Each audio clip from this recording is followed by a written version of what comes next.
Hola, soy una mujer divorciada de casi 40 años. Quizás penséis que, en los tiempos que corren, un divorcio no es para tanto, pero mi historia es un poco diferente. Cuando me casé, yo también tenía mis sueños. Quería formar una buena familia, criar a mis hijos en un hogar con un buen padre. ¿Por qué? Porque yo crecí sin conocer la felicidad. Quería darles a mis hijos esa familia pacífica y estable que mi marido y yo nunca tuvimos. Pero las cosas no siempre salen como uno quiere, ¿verdad? A través de mi divorcio aprendí a las malas lo difícil que es la vida. Mi historia de hoy trata sobre todo lo que me hicieron mi exmarido y su familia, y cómo se lo devolví con creces. Os aviso, es un poco larga, pero os agradecería que la escucharais hasta el final. Mi infancia la pasé en un hogar roto. Mi padre le fue infiel a mi madre cuando yo estaba en cuarto de primaria, y lo hizo de la forma más descarada posible. Mi madre lo pilló en plena faena y, por desgracia, yo también estaba en casa en ese momento. Mi padre, al ser descubierto, no dijo ni una palabra. Simplemente cogió su maleta y se fue. Ni siquiera me miró a los ojos cuando pasó a mi lado. Aún no he podido olvidar su patética figura dándome la espalda. Desde ese día, la figura de un padre desapareció por completo de mi vida. No sabíamos su dirección ni su teléfono. Por lo que me contaron después, jamás pagó un céntimo de la pensión alimenticia. Se fue a vivir a otra ciudad con aquella mujer, formó una nueva familia y, por lo visto, le iba muy bien. Mientras tanto, ni una sola llamada para mi hermano o para mí. Menuda desgracia tener un padre así. Aún con un padre tan miserable, mientras crecía, siempre me sentí sola. En el colegio, cuando mis amigos hablaban de sus padres, yo me quedaba callada. En las fiestas escolares, ver a los otros padres animando a sus hijos me hacía escaparme al baño a llorar. Recuerdo una vez que vi al padre de un amigo comprarle un helado después de un partido, y no os podéis imaginar la envidia que sentí. Ver a los niños paseando de la mano de sus padres me hacía llorar, preguntándome por qué yo no podía tener un padre así. Fue entonces cuando tomé una decisión. Cuando me casara, me aseguraría de que mis hijos tuvieran el mejor padre del mundo. Les daría todo para que nunca sintieran la soledad que yo sentí. Mi madre, para criarnos a mi hermano pequeño y a mí, trabajaba desde el amanecer hasta bien entrada la noche. Hizo de todo, en restaurantes, en fábricas, limpiando. No hubo trabajo que no probara. Cuando llegaba a casa, estaba tan agotada que se desplomaba en la cama, y al despertar, volvía a salir. Verla así me partía el alma, y pensé que debía empezar a ganar dinero cuanto antes. Para mí, ganar dinero era más importante que sacar buenas notas. Justo después de terminar el bachillerato, un familiar me consiguió trabajo en una empresa de reformas. Al principio, como la novata, me encargaba de todos los recados. En las obras acarreaba materiales, retiraba escombros, limpiaba, hacía todo lo que me pedían. Por supuesto que fue duro. Muchos me menospreciaban por ser mujer en un mundo de hombres, y otros me cargaban con los trabajos más pesados mientras me soltaban comentarios como «¿Y una chica que hace aquí metida?». A pesar de todo, aguanté y aprendí a base de esfuerzo. Aprendí a mezclar la pintura, la técnica para empapelar, a colocar azulejos. Lo observé todo con atención y lo practiqué con mis propias manos. Después de unos años había mejorado mucho. Con la experiencia en las obras, mi ojo se agudizó y mis manos se volvieron más rápidas. El jefe llegó a decirme que yo llegaría lejos en ese sector. Así, aprendiendo y ahorrando, cuando pasé la treintena, monté mi propio pequeño equipo de reformas y empecé a trabajar como subcontratada. Al principio, empecé con pequeños encargos gracias a conocidos, pero el boca a boca hizo que el trabajo fuera llegando poco a poco. Aún había quien me miraba con recelo, una mujer joven al frente de un equipo de reformas, pero cuando veían el resultado, acababan por reconocerme el mérito. Así fue como, a base de tesón, levanté mi propio negocio. Y entonces fue cuando conocí a mi exmarido. Creo que fue ahí cuando mi vida empezó a torcerse. Él era un chico que conocía de antes, un año mayor que yo, que vivía en mi misma urbanización cuando éramos niños. Como vivíamos cerca, fuimos muy amigos, pero perdimos el contacto cuando me mudé al empezar el instituto. Y de repente, con más de 30 años, nos reencontramos por casualidad. Parecía cosa del destino. Un día, después de una reunión con un cliente, fui con unos compañeros a tomar algo a un bar. Era un local pequeño, con un letrero discreto y apenas 3 o 4 mesas. Nada más abrir la puerta, el hombre que estaba en la barra se me quedó mirando fijamente, y sus ojos se abrieron como platos. «Oye, ¿tú no eres Lucía? Soy Javier, ¿no te acuerdas?». Al oír su nombre me quedé de piedra. Al fijarme bien, era él. Su cara había cambiado un poco, pero sus ojos eran los mismos. «Javier, no me lo puedo creer». De la alegría, no sé ni cuántas horas estuvimos hablando ese día. Despaché a mis compañeros y me quedé hasta que cerró el bar. Empezamos a recordar nuestra infancia y terminamos contándonos qué había sido de nuestras vidas. Resultó que él era el dueño de aquel bar, pero al escuchar su historia, sentí un poco de pena. Su situación no era muy buena. Ya sabes cómo estamos los autónomos. A mí, me pasa igual. El negocio va justo, no tengo ahorros y apenas mantengo el local a flote. Después de pagar el alquiler, casi no me queda nada. Pero es tu bar, ¿no? Eres el jefe. Con el tiempo, seguro que las cosas mejoran. Jefe. Más bien sobrevivo día a día, me dijo. Pero lo hizo con una sonrisa. Me gustó esa actitud positiva. A partir de entonces, empecé a pasarme por su bar a menudo. De pequeño, Javier siempre había tenido un carácter muy noble, y al reencontrarme con él me sorprendió ver que, con más de 30 años, seguía siendo igual de puro y sencillo. Si un cliente le pedía que le fiara, era incapaz de decir que no. Una vez, estaba yo en el bar cuando llegó un conocido del barrio y le dijo: «Javier, apúntamelo este mes, anda». Y él, sin decir nada, le sirvió la copa. Cuando más tarde le dije que así iba a arruinar el negocio, se rascó la cabeza y sonrió. «¿Qué le voy a hacer? Es un colega del barrio, no puedo decirle que no». Así era él, incapaz de decir una palabra más alta que otra, con la bondad escrita en la cara. Además, le daba de comer a los gatos callejeros y se llevaba bien con todos los comerciantes de la zona. También lo vi quedarse hasta la madrugada, después de cerrar, limpiando y fregando los platos él solo. Me dijo que no tenía dinero para contratar a nadie. Cuando me ofrecía a ayudarle, se negaba una y otra vez. Esa faceta suya también me pareció admirable. Pero lo que de verdad me hizo sentir algo más por él fue cuando hablamos de niños. Al hablar de ellos, sus ojos brillaban. Tenía el móvil lleno de fotos de sus sobrinos y de los hijos de sus amigos. Se notaba que los adoraba. Los niños me dan paz. Son tan monos y adorables. Quiero ser un buen adulto para ellos y, algún día, un buen padre. Sus palabras sonaron sinceras. Para mí, que no había tenido padre, esas palabras calaron muy hondo. Pensé, este hombre puede hacer realidad el sueño que siempre he tenido. Un día, después de trabajar hasta tarde, pasé por su bar. Eran más de las 11 de la noche, y yo estaba agotada. Solo quería verle la cara un momento antes de irme a casa, pero al verme, me tendió una bolsa. ¿Has cenado? No, todavía no. Lo imaginaba. Te he comprado un potaje para llevar de ese sitio que tanto te gusta. Cómetelo en casa. En ese momento, casi se me saltan las lágrimas. Sentí una gratitud inmensa al saber que había alguien que se preocupaba por mí. Tuve una revelación. Este hombre sería un buen marido y un buen cabeza de familia. Un hombre cariñoso con su mujer y atento con sus hijos. Alguien que trabajaba duro sin quejarse y se preocupaba por los demás. Así empezó nuestra relación. Después de salir durante un año, empezamos a hablar de boda. Yo ya tenía 35 años y sentía cierta prisa, pero cada vez que sacaba el tema, él cambiaba de conversación. Su expresión se ensombrecía y suspiraba. Como ya te dije, no tengo muchos ahorros. No puedo aportar nada para una casa. ¿Cómo vamos a casarnos? No te preocupes por eso. La casa la buscamos juntos. No te agobies por el dinero. No, es que... La verdad, mi situación familiar es un poco complicada. Ya te contaré.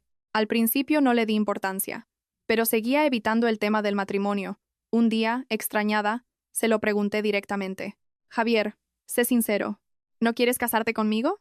No, no es eso. Entonces, ¿por qué me evitas? ¿Cuál es el problema? Si no quieres casarte, yo también tengo que replantearme las cosas, así que dímelo. Ante mis palabras, dudó un buen rato antes de hablar. ¿Recuerdas que te dije que mi situación familiar era complicada? La verdad es que a mi familia le he hecho creer que me va muy bien económicamente. ¿Qué? Soy el hijo mayor, ¿sabes? Además, siempre saqué buenas notas. Fui a la universidad que mis padres querían.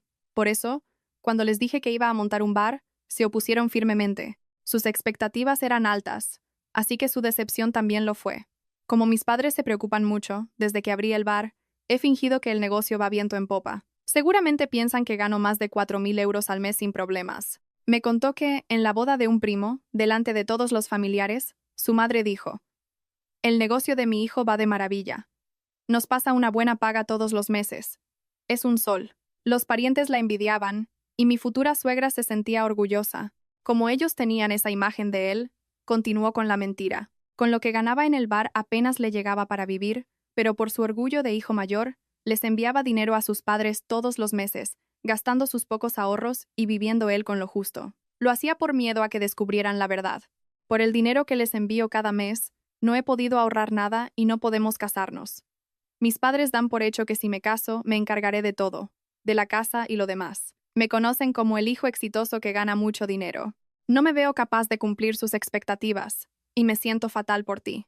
Aunque me sentí engañada, por otro lado lo entendí. El peso de ser el hijo mayor, el no querer defraudar a sus padres.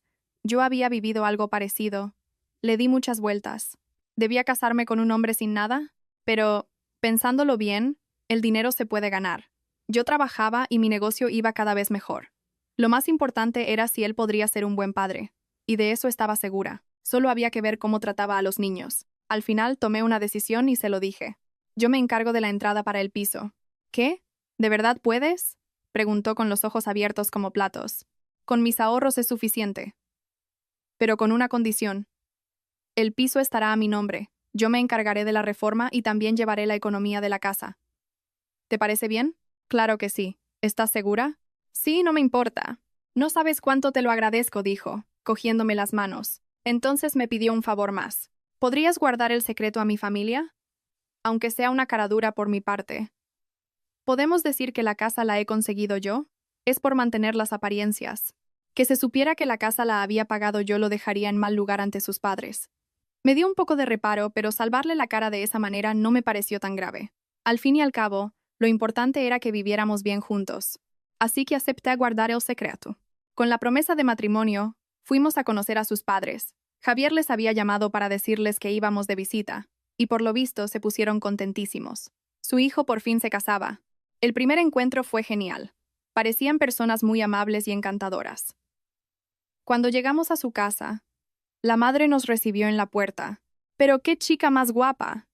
«Nuestro hijo ha encontrado a una buena mujer», me dijo, cogiéndome de la mano y ofreciéndome fruta. El ambiente fue muy agradable todo el tiempo. El padre era más callado, pero sonreía afablemente y me hacía preguntas. «¡Qué alivio!», pensé. Si la familia política era buena, ya no había nada de qué preocuparse. Pero después de una hora, empezaron las preguntas. La madre, mientras me servía un té, me preguntó, «¿Y tú, muchacha, a qué te dedicas?» «Trabajo en interiorismo. Dirijo un pequeño equipo de reformas». «¿Reformas?» La expresión de mi suegra cambió sutilmente. ¿Eso qué es? ¿Trabajo de obra? Sí. Bueno, a veces estoy en la obra, otras diseño. Hago un poco de todo. Vaya, una mujer trabajando en eso. No era la primera vez que oía algo así, pero pensaba que la idea de que una mujer no puede trabajar en la construcción ya estaba superada. Su tono de voz me molestó, pero no le di más importancia. La siguiente pregunta fue sobre mi edad. ¿Y cuántos años tienes? Al decirle mi edad, mi suegro suspiró. Lo hizo de forma muy evidente. Soltó un suspiro y negó con la cabeza. A esa edad, ya va siendo tarde para tener hijos. De repente, el ambiente se volvió gélido. Mi suegra se quedó callada y mi suegro miraba al vacío. Las mismas personas que me habían recibido con tanta alegría se habían vuelto frías. Javier, a mi lado, no sabía dónde meterse. Yo no entendía nada. ¿Qué está pasando aquí?, pensaba. A partir de ese momento, mis suegros apenas hablaron. La comida fue incómoda y evitaban mirarme a los ojos. Sentí que me estaban evaluando, como si calcularan si yo era una nuera útil o no. De vuelta a casa, le pregunté a Javier, «¿Por qué se han puesto así tus padres? ¿He hecho algo mal?» «Perdona, es que son un poco chapados a la antigua. Se acostumbrarán». El problema no es que se acostumbren, es que juzguen a una persona por su edad o su trabajo desde el principio.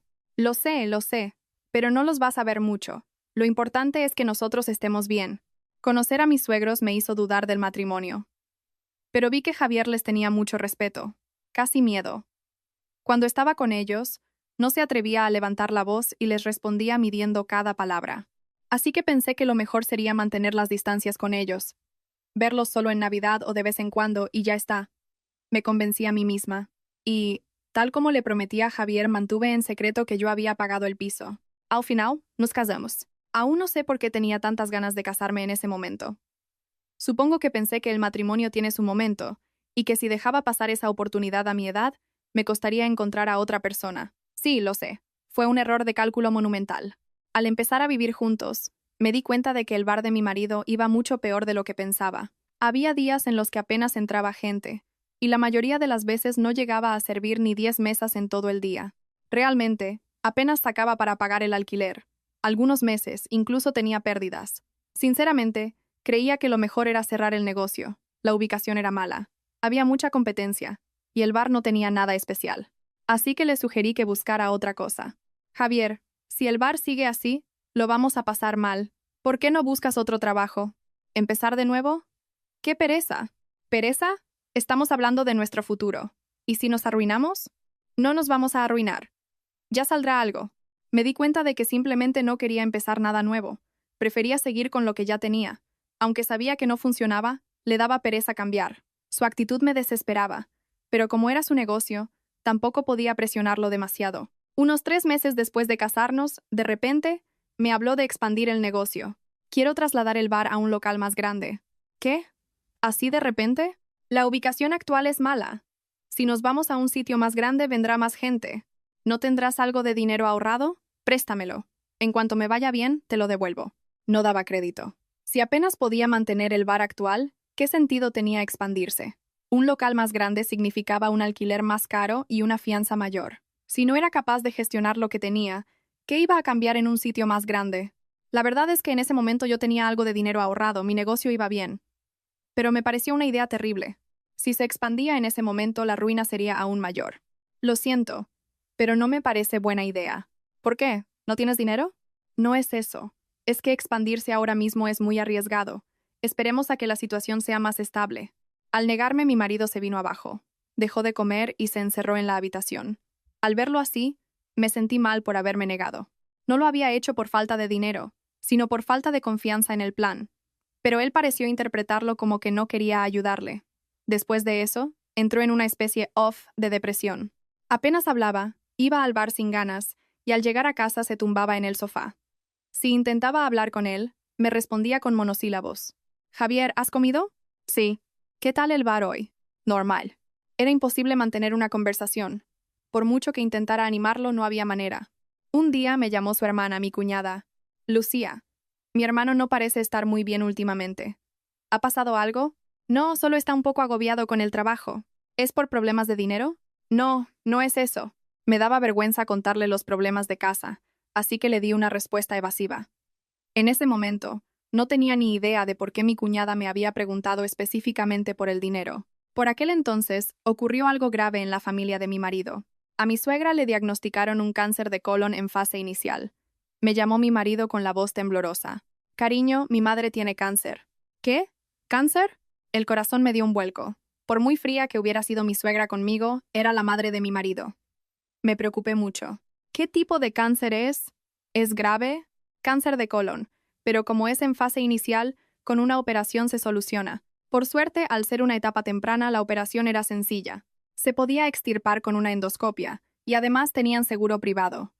Calculé que con unos 5.000 euros sería suficiente, incluyendo la hospitalización, cuidados y otros gastos. Pero unos días después, mi marido me dijo, cariño, ¿puedo pedirte un favor? Sí, claro. ¿Qué pasa? Es por la operación de mi madre. ¿Podrías prestarme 15.000 euros? ¿15.000? ¿Por qué tanto? ¿No lo cubre el seguro? No, no es suficiente.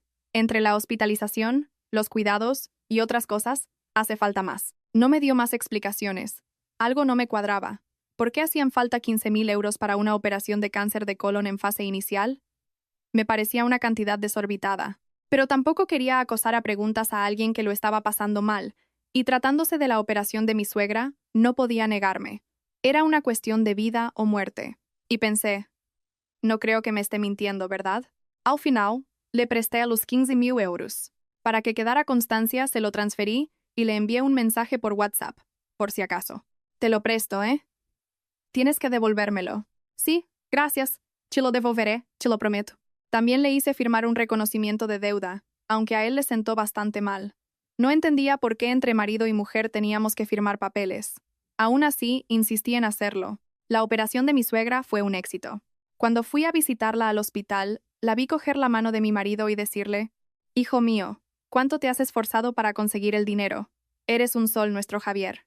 A mí ni me miró. Ni una palabra de agradecimiento. Supuse que pensaba que el dinero lo había conseguido su hijo. Otra vez con los secretos. Pensé. y no dije nada. Al fin y al cabo, si me lo devolvía, era como si el dinero hubiera sido suyo. Tiempo después de que mi suegra recibiera el alta, le pregunté a mi marido con tacto, ¿cuándo crees que podrás devolverme el dinero? Ah, eso. Mi madre todavía se está recuperando. Un poco más adelante. Ya veremos. Y ahí quedó la cosa. Nunca me dijo cuándo era un poco más adelante. Me sentí inquieta, pero como éramos un matrimonio y lo quería, no insistí. Poco después de casarnos, mi negocio de interiorismo empezó a ir viento en popa. Gracias a un conocido, me encargaron la reforma de una cafetería grande. Cuando publiqué las fotos del resultado en redes sociales, se hizo viral. Recibí miles de me gusta y comentarios preguntando por mi trabajo. ¿Dónde está este sitio? El ambiente es increíble. ¿Me podéis dar el contacto de la empresa de reformas? A partir de entonces los encargos se multiplicaron.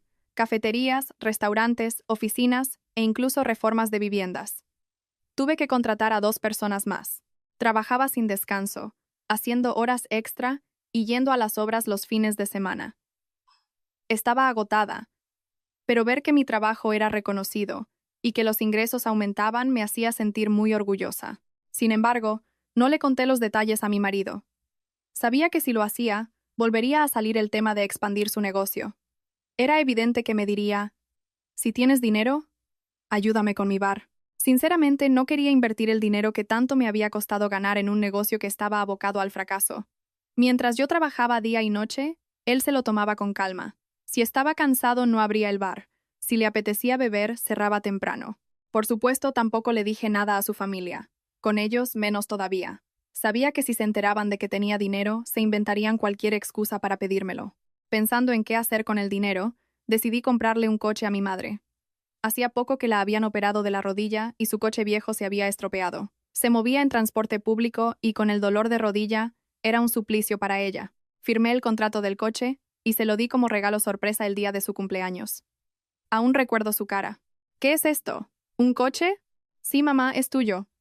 A partir de ahora usa este. Estás loca. ¿Cuánto te ha costado esto? Últimamente me va bastante bien. Le sigo pasando la misma ayuda a casa, esto lo he pagado con dinero que he ahorrado aparte. Mamá, has trabajado muy duro toda tu vida. Te mereces ir cómoda. Al oírme, mi madre se echó a llorar. Ya me siento mal por todo lo que sufriste de pequeña. Y ahora encima me haces estos regalos, decía. Yo también rompí a llorar. Me sentía increíblemente agradecida por poder cuidar de mi madre con el dinero que había ganado con mi esfuerzo. Pero un día, mi marido se enteró de todo. Fue durante una visita a mi madre por Navidad. Fuimos juntos, y ella, encantada de vernos, nos preparó una comida deliciosa. Estábamos comiendo y charlando animadamente cuando de repente mi madre dijo sin pensar, Javier, gracias por el coche. Me han dicho que el negocio de Lucía va muy bien ahora. Dile que no trabaje tanto. Yo le había pedido que no dijera nada, pero se le escapó. En ese instante, la cara de mi marido se transformó.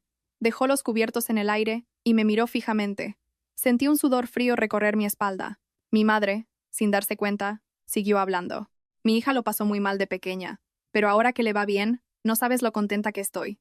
Durante todo el camino de vuelta a casa, mi marido no dijo una palabra. Apretó las manos en el volante con fuerza y la mandíbula tensa. No puso la radio, solo condujo en silencio. El ambiente era tan tenso que parecía que iba a estallar en cualquier momento. En cuanto aparcamos en el garaje y entramos en casa, cerró la puerta de un portazo y explotó. O sea que a mí me dices que no tienes dinero, pero a tu madre le compras un coche. Javier, eso. No me vengas con historias. A mí me dices que no puedes ayudarme a expandir el negocio y luego esto. Me sentí muy ofendida. El dinero del coche era de un bonus por un proyecto extra. Yo pagaba la mayor parte de los gastos de la casa y, aunque a mi madre no le había dado mucho, a sus padres nunca les había faltado su paga. Además, yo le había prestado 15.000 euros para la operación de su madre. Ese dinero lo gané yo, trabajando horas extra y fines de semana. Si no contribuyera a los gastos de casa, lo entendería. Pero ¿cuál es el problema? ¿Cuál es el problema? Que tu marido se puede morir de hambre, pero a tu madre le compras un coche. ¿Te parece normal? Mide tus palabras. No es mi madre, es tu suegra. Y a tus padres nunca les ha faltado su paga. Tampoco es suficiente. Si somos sinceros, más del 80% de ese dinero lo he ganado yo, ¿no? Al decirle lo que pensaba, mi marido se enfureció aún más. Empezó a gritar. ¿Me estás menospreciando? ¿Tan poca cosa soy para ti? No te estoy menospreciando, solo digo la verdad. Cállate, pesetera de mierda. Y ese día empezaron los insultos. Pesetera, ¿quién te crees que eres? Ubícate. Te crees mucho por ganar un poco más de dinero. Me llovían los insultos constantemente. Me quedé en shock. No podía creer que aquella persona tan noble pudiera decir cosas así. El mismo hombre que era tan cariñoso con los niños me insultaba a mí sin piedad. Parecía otra persona. De repente, mi marido empezó a exigirme algo nuevo. Dame la contraseña de tu cuenta bancaria. ¿Qué? ¿Para qué? Somos un matrimonio que tienes que ocultar. Yo también te doy la mía. Al principio me negué. ¿Por qué tenía que darle la contraseña de mi cuenta? Pero me lo pedía todos los días, buscando pelea, y acabé agotada. Desde que me levantaba hasta que me acostaba, era un bombardeo constante. ¿Por qué no me das la contraseña? ¿Qué escondes? Tenía que trabajar, y la guerra diaria en casa era insoportable. Al final, le di la contraseña de una cuenta de ahorros que apenas usaba y que tenía poco movimiento. ¿Contento? Ahora déjame en paz. Vale, de acuerdo. Lo siento, he estado muy tenso últimamente. En cuanto se la di, se disculpó. Actuaba con una dulzura que parecía que nunca hubiera gritado. Fui una estúpida. Se la di solo para acabar con las peleas, sin tener ni idea de las consecuencias que aquello traería. Curiosamente, después de darle la contraseña, los insultos de mi marido cesaron por completo. El hombre que me había estado insultando y humillando a diario cambió de la noche a la mañana. Por la mañana me traía el café a la cama. Cuando volvía del trabajo me recibía en la puerta diciéndome: «Hoy has tenido un día duro, ¿verdad?», mientras me cogía el bolso. Los fines de semana me proponía ir a comer a sitios bonitos y reservaba en mi restaurante italiano favorito. Incluso me sorprendía con ramos de flores. ¿A qué viene todo esto? Nada, es que he estado muy borde últimamente y quería pedirte perdón. Se comportaba como el chico noble que conocí en nuestra época de novios. El que me trajo el potaje, el que hablaba de los niños con los ojos brillantes. Por fin ha recapacitado, pensé. Ya no desconfía de mí y se siente más cómodo. Revisé la cuenta, y como no vi nada raro, me quedé tranquila. Aún así, una parte de mí seguía inquieta. Las heridas que me habían causado sus palabras eran demasiado profundas. La frase pesetera de mierda resonaba en mi cabeza una y otra vez. A veces, me despertaba por la noche pensando en ello y me echaba a llorar. No me atrevía a contárselo ni a mi mejor amiga. Me daba vergüenza. Si le contaba que mi marido me decía esas cosas, me sentiría patética. Un día, me llamó mi cuñada. Me preguntó qué tal estaba y cómo me iban las cosas. «Lucía, ¿qué tal estás? ¿Mi hermano te trata bien?» «Bueno, últimamente estamos mejor. Me alegro, pero te noto la voz un poco apagada. Pareces cansada. ¿Pasa algo?» Su preocupación me ablandó. Llevaba mucho tiempo aguantando, y no tenía con quién desahogarme. No quería contárselo a mis compañeras de trabajo para no airear mis problemas matrimoniales, ni a mi madre para no preocuparla, y me daba vergüenza contárselo a mis amigas. Pero mi cuñada era familia. Aunque era la hermana de mi marido, pensé que me entendería. Así que se lo conté todo. Desde que mi marido me pidió dinero para su negocio, hasta lo del coche de mi madre y mi preocupación por ello. Le conté los insultos tan hirientes que me había dicho, el shock que sentí al oírle llamarme pesetera de mierda y lo agotada que estaba de discutir todos los días. ¿Qué he hecho mal? Es mi dinero. Y se lo di a mi madre. Yo pago la mayoría de los gastos de casa y nunca he dejado de darles la paga a tus padres. ¿Por qué tengo que aguantar esos insultos? Tienes toda la razón, Lucía. Mi hermano se ha pasado 3 pueblos. La verdad es que me he quedado de piedra al oír que te ha dicho esas cosas. Mi hermano no es así. Yo tampoco lo sabía. Lucía, estoy de tu parte de verdad. No le diré nada a mis padres. No te preocupes. Si necesitas hablar, llámame cuando quieras. Sus palabras me consolaron. La verdad es que nunca había tenido una buena impresión de mi cuñada. Me parecía que, al igual que mis suegros, me juzgaba por mi situación y me miraba con cierta altanería. Pero al verla defenderme, pensé que quizás la había juzgado mal. Solo estaba preocupada por nosotros. He sido demasiado sensible, me dije. Así pasó 1 año y medio. 1 año y medio de paz, en el que mi marido me trató bien. Sin insultos, sin peleas. Vivimos como un matrimonio normal. A veces, mi marido me pedía algo más de dinero y yo se lo daba sin rechistar. Es que el bar va peor últimamente, lo siento. No te preocupes, si necesitas algo, dímelo. Aunque yo ya pagaba la mayor parte de los gastos, como decía que el bar iba mal, empecé a darle más dinero cada mes. Pasé de darle 500 euros a 1000, y si se quejaba, a 1500. ¿Qué podía hacer? Éramos un matrimonio y tenía que ayudarle. Él me lo agradecía diciendo: «En cuanto el bar remonte, te lo devolveré todo». En esa época no revisaba mucho mi cuenta bancaria. Estaba en pleno auge de trabajo. Ganaba mucho más que antes y tenía el dinero repartido en varias cuentas, una para gastos grandes y otras para el día a día, así que no solía mirar los movimientos. Pagaba casi todo con tarjeta y el dinero entraba constantemente, así que no tenía necesidad de comprobar el saldo. Solo miraba los ingresos. Hasta que un día, tenía que cerrar un contrato para una obra grande y necesitaba pagar los materiales por adelantado. La cantidad era elevada y no podía pagarla con tarjeta, así que tenía que hacer una transferencia, unos 20.000 euros. Como necesitaba una suma importante de golpe, decidí usar el dinero de la cuenta de ahorros que le había mencionado a mi marido. Según mis cálculos, en esa cuenta debería haber como mínimo 65.000 euros. Nunca la había usado para gastos corrientes, solo para ahorrar. Pero cuando abrí la aplicación del banco y vi el saldo, no podía creerlo. 4.000 euros.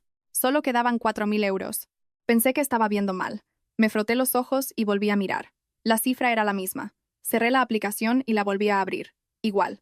El corazón me dio un vuelco. Revisé los movimientos, me temblaban los dedos al deslizar la pantalla. Había una retahíla de transferencias que yo no había hecho. Cada pocos días, 500 euros, 1.000, a veces hasta 1.500. Las cantidades y las fechas eran irregulares, sin un patrón claro. No era la misma cantidad el mismo día del mes. Había ido sacando el dinero poco a poco, de forma muy sutil. El nombre del destinatario era el de mi suegra. Hice cálculos. En todo ese tiempo, había desaparecido de mi cuenta un total de 85.000 euros. El dinero que yo había ganado con mi sudor se estaba yendo a la familia de mi marido. Estaba claro que lo había sacado con la contraseña que yo le di. Y encima, me pedía más dinero a mí directamente. Me estaba robando por partida doble. Mi marido había sido muy astuto. Había configurado la cuenta para que solo recibiera notificaciones de los ingresos, pero no de las retiradas. Había entrado en los ajustes de mi móvil y lo había cambiado sin que yo me diera cuenta. Yo no suelo tocar esas cosas, así que solo veía el dinero que entraba, pero no tenía ni idea del que salía. Había sido todo un plan. Corrí al baño, cerré la puerta con pestillo y me derrumbé en el suelo. Me temblaban las manos, la mente se me quedó en blanco y las lágrimas empezaron a brotar. No podía respirar, sentía una opresión en el pecho y me mareaba. Tuve que agarrarme al lavabo para poder levantarme. ¿Cómo había podido hacerme esto la persona en la que confiaba? El hombre que yo creía tan noble me había estado robando a mis espaldas, y no una pequeña cantidad, sino más de 85.000 euros. Pero no podía quedarme llorando. Tenía que descubrir la verdad. Esa noche, decidí mirar el móvil de mi marido a escondidas mientras él dormía después de llegar de madrugada. Esperé a que estuviera roncando. Me acerqué sigilosamente y cogí su teléfono. Él pensaba que yo no sabía su contraseña, pero de tanto verlo teclearla de reojo, me la sabía de memoria. Con las manos temblorosas, desbloqueé el teléfono. Abrí WhatsApp y busqué sus conversaciones. Tenía un chat privado con su hermana, mi cuñada. El corazón me latía con fuerza mientras abría la conversación más reciente. Vi un mensaje de ella. Oye, ¿y ella no se da cuenta? Mi marido había respondido. ¿Qué va? Es tan tonta que ni se entera de que le falta dinero. No mira la cuenta. Como ahora gana mucho, no necesita tocar los ahorros y ni se fija. Ya me encargué de todo desde el principio. O sea que puedes seguir sacando sin que se entere. De momento sí. Cuando abramos el negocio le devolveré una parte y pediré el divorcio. Espero poder montarlo todo antes de que me pille. Eso es lo que me preocupa. ¿Negocio? ¿Qué negocio? ¿Divorcio? ¿De qué estaba hablando? Casi se me cae el móvil de las manos. Lo sujeté con fuerza y seguí subiendo en la conversación. Vi los mensajes antiguos. Descubrí que había sido mi cuñada quien le contó a mi marido lo del coche de mi madre. Oye, que Lucía le ha comprado un coche a su madre. ¿Cuánto estará ganando? Ya lo sé. No sé cuánto gana, pero debe de ser una pasta. Estoy aprovechando eso para echarle cosas en cara. Era exactamente lo que yo le había contado a mi cuñada. La que se suponía que estaba de mi parte, la que me prometió guardar el secreto. Se lo había contado todo a mi marido. Era una espía. Seguí buscando y encontré un grupo de WhatsApp familiar. Se llamaba Nuestra Familia. Yo no estaba en ese grupo. Al leer las conversaciones, se me heló la sangre. Había un mensaje de mi suegra. Javier, gracias por la paga de este mes. No tenemos otro hijo como tú. ¿Paga? El dinero que me había robado a mí se lo enviaba como si fuera una paga que él les daba. Mi suegra pensaba que era el dinero que su hijo ganaba con tanto esfuerzo. También había mensajes de mi cuñada. Mamá, que la otra le ha comprado un coche a su madre. Debe de estar forrada. Mi suegra respondió. Esa, con todo el dinero que tiene. ¿Y qué tacaña es con nosotros? Javier nos pasa la paga todos los meses. Y la nuera, como si no existiéramos. Ya ves. La verdad es que se le han subido un poco los humos. ¿Qué le vamos a hacer? Qué mala suerte la mía. Que yo era tacaña, cuando el dinero que recibían era el que me habían robado a mí. ¿Y quién les había prestado 15.000 euros para la operación? ¿Quién les había dado dinero en cada ocasión especial, en sus cumpleaños, siempre con mi dinero? Me temblaban las manos. Apreté el móvil con fuerza mientras las lágrimas caían sobre la pantalla. Devolví el teléfono a su sitio y volví al baño. Cerré la puerta con pestillo y lloré en silencio, ahogando los sollozos con una toalla. Mi cuñada, en quien había confiado, me había traicionado. Mi marido, a quien creía un hombre bueno, era un estafador. Llevaba 2 años engañada. Qué estúpida, qué ingenua había sido, pero no podía quedarme de brazos cruzados. ¿Voy a dejar que se salgan con la suya? Ni hablar, me dije. Tomé una decisión. Me vengaría. Y sobre todo, no podía dejar que se dieran cuenta de que lo sabía todo. Tenía que actuar. Igual que ellos habían hecho conmigo. A partir de ese día, empecé a registrarlo todo. Aprovechaba la hora de la comida en el trabajo, y me levantaba de madrugada, cuando mi marido llegaba y se dormía, para organizar la información. Hice capturas de pantalla de todas las transferencias de mi cuenta, los 85.000 euros. Las organicé por fechas y creé una hoja de cálculo en Excel.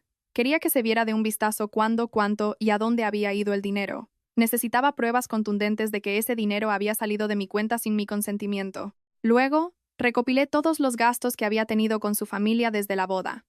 Los 15.000 euros del préstamo para la operación de mi suegra, de los que por suerte tenía el reconocimiento de deuda, las pagas mensuales, el dinero de Navidad, los regalos de cumpleaños de mis suegros, el regalo de boda de mi cuñada, el dinero para mi sobrino. Lo sumé todo y añadiendo los 85.000 euros robados, la cifra superaba los 140.000 euros. El dinero que yo había ganado trabajando de sol a sol, con las manos agrietadas y la espalda destrozada, estaba sirviendo para llenar los bolsillos de su familia. Por suerte también tenía grabaciones de los insultos de mi marido. Pesetera de mierda, ¿quién te crees que eres? En su momento las grabé por la rabia, para tener pruebas si volvíamos a discutir, pero ahora veía que me serían muy útiles. Podría usarlas para pedir una compensación por daños morales. Con mi marido actué como si no pasara nada. Por la mañana le sonreía y le decía, «Que tengas un buen día, cariño». Por la noche cenábamos juntos. Los fines de semana íbamos al supermercado. Por dentro me moría de rabia, pero no podía demostrarlo. Si se daba cuenta, podría destruir las pruebas. Así que apreté los dientes y aguanté. En cuanto tuve un hueco, fui a ver a un abogado. Le expliqué toda mi situación y le enseñé las pruebas. El abogado las revisó detenidamente y me dijo, «Esto es claramente un delito. Aunque seáis matrimonio, sacar dinero de una cuenta personal sin permiso constituye un delito de apropiación indebida. Podemos presentar una denuncia penal. Con estas pruebas, es más que suficiente. Tiene las grabaciones, los extractos bancarios. Puede denunciarlo». Sus palabras me dieron fuerzas. Había una solución. No tenía por qué aguantar esto. Pero la palabra negocio que había leído en el chat me seguía rondando la cabeza. ¿A qué se refería? ¿A la expansión del bar? ¿O a algo que planeaba hacer después del divorcio? Tenía que investigarlo. Volví a mirar su móvil de madrugada, esta vez con más soltura. Releí las conversaciones del grupo familiar, subiendo más en el historial. Encontré mensajes de hacía varios meses. He visto un local para el negocio. Está muy bien. ¿Cuánto piden de fianza? Entre una cosa y otra, unos 100.000 euros. Vale, en cuanto juntemos el dinero lo cerramos. Resultó que la familia planeaba abrir un restaurante familiar. El marido de mi cuñada es cocinero, así que él se encargaría de la cocina. Mi marido, con su experiencia en hostelería, se encargaría de la gestión. Mis suegros y mi cuñada también tendrían sus funciones. Era un proyecto familiar en el que todos estaban implicados. Habían juntado sus ahorros, los del matrimonio de mi cuñada y, por supuesto, el dinero que mi marido les enviaba. El dinero que sin que ellos lo supieran era mío. El plan era que el dinero que mi marido transfería a la cuenta de mi suegra se usara para la fianza y la reforma del local. Con la idea de abrir el restaurante, todos habían dejado sus trabajos. Mi suegro, sus chapuzas. Mi cuñada, su empleo. Toda la familia había apostado su futuro a ese negocio. Si salía bien, triunfarían juntos. Si salía mal, se arruinarían juntos.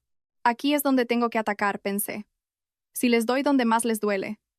Si recuperaba mi dinero, su sueño del restaurante se iría al traste. Mientras tanto, mi marido seguía actuando con una amabilidad empalagosa. Que tengas un buen día. Por la mañana. ¿Has cenado? Por la noche. Actuaba con una sonrisa, sin saber que yo lo sabía todo. Después de haberme insultado y humillado de esa manera. ¿Cómo estás tan cansada últimamente? Gracias por todo, de verdad, me decía. Cada vez que oía esas palabras, sentía que la bilis me subía por la garganta. Era repugnante. ¿Cómo podía ser tan cínico? ¿Cómo podía sonreírme así mientras planeaba divorciarse de mí? Yo le seguí el juego. Gracias a ti también, cariño, le respondía. No os imagináis lo difícil que fue actuar. Tuve que reprimir las ganas de vomitar para poder sonreír. Una noche, mi marido me habló como si nada. ¿Qué cenamos hoy? ¿Pedimos pollo? Sentí que había llegado el momento. Apagué la televisión y lo miré fijamente. Quiero el divorcio. Se quedó paralizado por un momento y luego sonrió, como si pensara que era una broma. ¿Qué? ¿A qué viene eso? ¿Ha pasado algo? El dinero que has estado sacando de mi cuenta. Lo sé todo. Su sonrisa desapareció de golpe. Sus ojos se abrieron como platos. 85.000 euros. Transferidos a la cuenta de tu madre. ¿Cómo? ¿Cómo lo sé? Es mi cuenta. He visto todos los movimientos. Llevas un año sacando dinero poco a poco. 500 euros, 1.000. Empezó a gesticular nervioso. El pánico era evidente en su cara. Espera, espera. Es un malentendido. Siento no habértelo dicho, pero pensé que me habías dado la contraseña para que usara el dinero si lo necesitaba. Pensaba devolvértelo, de verdad, en cuanto las cosas mejoraran. Además, no era un dinero que necesitaras urgentemente, ¿no? Ahórrate las excusas. Sabía que dirías alguna tontería. Devuélveme los 140.000 euros. 140.000 es la suma del dinero que me has robado más todo lo que he gastado en tu familia, la operación, las pagas, los regalos, todo. Eso es una locura. Sé que he hecho mal, pero eso es demasiado. Te he dicho que era un préstamo. Pues devuélveme el préstamo. Si no lo haces, te denunciaré por robo. Su cara se puso blanca como el papel. Le temblaban los labios. No pudo decir nada más. Está bien. Divorciémonos. Esa noche, oí a mi marido hablar por teléfono con su familia desde la habitación. Cerró la puerta y hablaba en susurros. Pero pegué la oreja y pude oír algo. Mamá, ¿tenéis dinero? Lucía me está pidiendo que le devuelva. No, es que... Bueno, ¿cuánto hay? No pude oír el resto de la conversación. Supongo que su madre le estaría pidiendo explicaciones. Ellos pensaban que el dinero era de su hijo. No entenderían nada. A la mañana siguiente me llamó mi suegra. Su voz era gélida. Ven a casa ahora mismo. De acuerdo. Por fin, pensé. Metí todos los documentos que había preparado en el bolso y me dirigí a su casa. Los extractos bancarios impresos, la hoja de cálculo, las capturas de pantalla de los chats, el móvil con las grabaciones. Iba armada hasta los dientes. Cuando llegué, toda la familia estaba reunida. En el salón estaban mis suegros, mi cuñada y su marido. Todos con cara de pocos amigos. Mi marido estaba en un rincón, con la cabeza gacha. En cuanto entré, mi suegra me gritó: «¡Tú, sinvergüenza! ¿Con qué derecho vienes a reclamar mi dinero?» No daba crédito. El que había robado mi dinero era su hijo. Pero yo iba preparada para todo, así que respondí con la misma desfachatez. «Señora, ¿de qué está hablando?» «Señora, como habrá oído, vamos a divorciarnos. Así que a partir de ahora es usted una señora. Ya no es mi suegra. El dinero que Javier se ha ganado con el sudor de su frente. ¿Por qué lo reclamas tú? ¿Acaso es tuyo?» Mi suegro intervino. «No se hacen estas cosas en familia. Aunque sea el dinero de tu marido, ¿cómo puedes, siendo su mujer, pedirle a su familia que se lo devuelva?» Mi cuñada me miraba con los brazos cruzados y cara de desprecio. Miré a mi marido. Seguía con la cabeza gacha, sin atreverse a mirarme. Este cobarde no les ha contado la verdad, pensé. Solo les ha dicho que su mujer le pide dinero. Se me escapó una risa. «Señora, mire esto». Saqué los documentos de mi bolso. El extracto de mi cuenta bancaria. Este es el extracto de mi cuenta. Como puede ver, todo este dinero ha salido de aquí. Lo sacó su hijo sin mi permiso. Mi suegra cogió los papeles. Al principio los miró por encima, pero poco a poco su cara se fue endureciendo. Ese dinero es mío, no de su hijo. Con lo que gana en ese bar, es imposible que les enviara esas cantidades. Ustedes sabían perfectamente que el bar no daba para tanto, pero fingieron no saberlo, y aceptaron el dinero, ¿verdad? Se hizo un silencio sepulcral. A mi suegra le temblaban las manos mientras miraba los papeles. Mi marido seguía sin levantar la cabeza. Mi suegro le preguntó en voz baja: «Javier, ¿es esto verdad?» Mi marido no respondió. Tras un largo silencio, asintió con la cabeza. Mi suegra dejó caer los papeles al suelo, se llevó las manos a la frente y se dejó caer en el sofá. «Entonces, ¿Ese dinero no era tuyo? ¿Todo el dinero que nos has estado enviando? Le gritó a mi marido. ¿Cómo has podido hacernos esto? ¿Engañar así a tus padres? Mamá, pensaba devolvérselo. Era como si fuera mi dinero. Cállate. ¿Esa es tu excusa? ¿Y con ese dinero pretendías que montáramos un negocio? Inútil. Mi suegro suspiró. Vaya, hijo. Con razón enviabas tanto dinero, presumiendo de que eras el hijo mayor y que eso era lo que tenías que hacer. Mi marido no decía nada, solo mantenía la cabeza gacha. Parecía patético. Y pensar que a mí me había parecido un hombre noble. Qué equivocada estaba. Sé que todos ustedes ignoraban la verdad, que me menospreciaban mientras alababan a Javier, dije. Eso puedo llegar a entenderlo. Pero que Javier haya sacado dinero de mi cuenta sin mi permiso, eso es un robo, incluso entre marido y mujer. Saqué el móvil y les enseñé la conversación con mi cuñada. Es tan tonta que ni se entera de que le falta dinero. Cuando abramos el negocio, le devolveré una parte y pediré el divorcio. Al leerlo, la cara de mi suegra se descompuso. Mi cuñada, pálida, intentó intervenir. Lucía, eso lo dijimos sin pensar. No era en serio. Seguí mostrándoles las capturas de pantalla de la conversación. Al ver sus propias palabras, la cara de mi cuñada se volvió blanca como la cera. Se quedó con la boca abierta, sin saber qué decir. Ya no puedes negarlo, ¿verdad? Fingiste estar de mi parte mientras se lo contabas todo a tu hermano. Y por la espalda, me llamabas creída. ¿Eso tampoco era en serio? A mi cuñada se le llenaron los ojos de lágrimas. Lucía, lo siento. Es demasiado tarde para pedir perdón. Miré a mi suegra. Voy a recuperar mis 140.000 euros. El dinero robado más todo lo que he gastado en esta familia. 140.000. Si no me lo devuelven, presentaré una denuncia penal. Su hijo tendrá antecedentes. La palabra antecedentes los dejó helados. ¿Denunciar a la familia? Hija, si ha cometido un error, hay que ser comprensiva, dijo mi suegro. ¿Familia? Reí. Después de cómo me han tratado, de cómo me han ignorado, yo nunca he sido parte de esta familia. Mi suegro se quedó sin palabras. Tienen el dinero que habían ahorrado para el restaurante. Úsenlo para pagarme. Al fin y al cabo, gran parte de ese dinero era mío desde el principio. Las caras de todos se contrajeron. Se habían dado cuenta de que yo sabía lo del restaurante. Me levanté y dije, les doy una semana, devuélvanme los 140.000 euros. Si no, presentaré la denuncia. Con antecedentes penales por robo, su hijo lo tendrá difícil para toda la vida. No podrá encontrar trabajo, ni alquilar un piso. Y dudo que pueda firmar el contrato de un local. Dicho esto, me dirigí a la puerta. Oí a mi suegra gritar, «¡Zorra!», a mis espaldas, pero no me di la vuelta. Me puse los zapatos, abrí la puerta y salí. En la calle, me temblaban las piernas. Pero sentía un alivio inmenso, como si me hubiera quitado un peso de encima.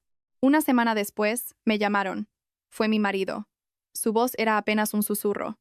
Te devolveremos el dinero. Todo. Tenían que evitar que su hijo tuviera antecedentes. Sabían que con un historial delictivo, el contrato del restaurante sería imposible. Y encontrar trabajo. También, no tenían otra opción. Con esto, su plan del restaurante se fue al garete. Habiendo dejado todos sus trabajos, se habrán quedado en una situación muy precaria. Y sinceramente, me alegré. Quisieron cumplir su sueño con mi dinero mientras a mí me llamaban tacaña y creída. Recuperé los 140.000 euros. Me los ingresaron en la cuenta y con la ayuda de mi abogado firmamos todos los documentos necesarios. Además, recibí una compensación, con las grabaciones de sus insultos pesetera de mierda, ¿quién te crees que eres? Le reclamé 20.000 euros por daños morales. Tras una negociación, llegamos a un acuerdo. En total, 160.000 euros. La recompensa por 2 años de sufrimiento. El piso estaba a mi nombre, así que mi marido se fue a casa de sus padres con las manos vacías. Se libró de los antecedentes, pero no tiene nada. El bar lo cerró. Tampoco es que funcionara. No sé qué hará ahora para ganarse la vida. Y, sinceramente, no me importa. Mi sueño de darle a mis hijos un buen padre lo he aparcado de momento. Crecí sin padre y eso me marcó. Pero he aprendido que tener un padre malo es peor que no tenerlo. Hay padres que es mejor tenerlos lejos. En lugar de eso, he decidido ser una buena persona para mí misma, porque yo soy lo más importante. Protegeré mi dinero, mi vida, y viviré con la cabeza bien alta. Desde que me divorcié me siento liberada, como si me hubiera quitado un peso del estómago. Parece que el karma existe de verdad. Ahora estoy bien. El negocio va genial y estoy tranquila. A veces por la noche me tomo una copa de vino y pienso, ¿y si no le hubiera dado la contraseña? Pero si no lo hubiera hecho, quizás seguiría viviendo engañada. Prefiero haberlo descubierto. Antes de que fuera demasiado tarde, antes de que me quitaran más. Gracias por haber leído mi historia.